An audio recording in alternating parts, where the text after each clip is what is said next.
A caro-kann defense, a solid, reliable choice for black. The old reliable indeed. Black isn't hunting for a quick knockout, but rather waiting for white to trip over their own feet.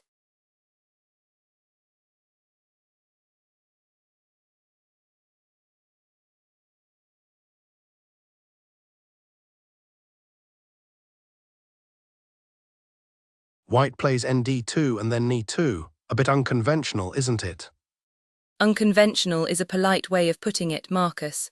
White is essentially handing the initiative to black on a silver platter. Patience is a virtue. Black is building a stable base to launch a central challenge. It's a slow burn, but the pressure is mounting.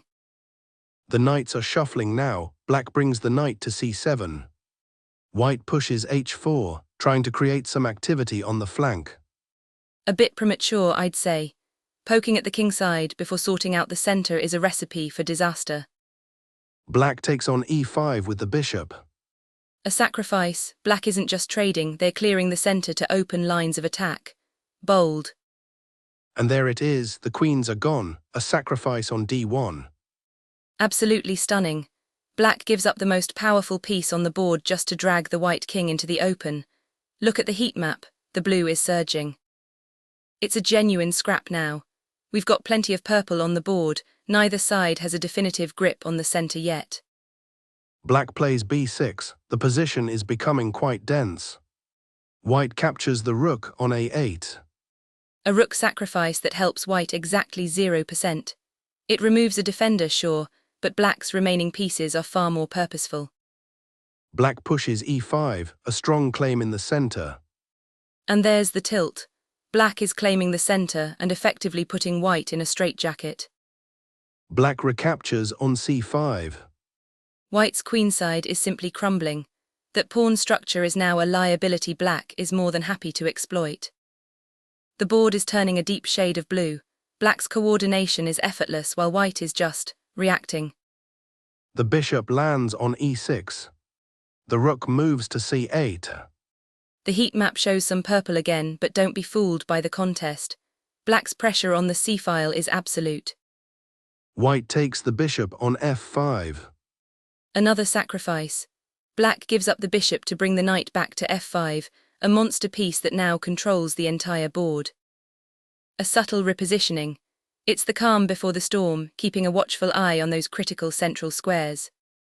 The knight retreats to d6. A knight sacrifice on c3. Coldly calculated. Black is stripping away the last of white's defenders to clear a path to the king. The rook checks on e5. White's king is completely boxed in. There's simply nowhere left to run.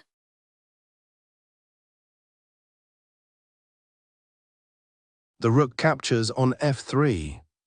The collapse is complete. The kingside has evaporated and the road to victory is wide open. The heat map suggests a balance for a moment, but it's a total illusion. Black holds every single winning card. Black brings the rook to h3.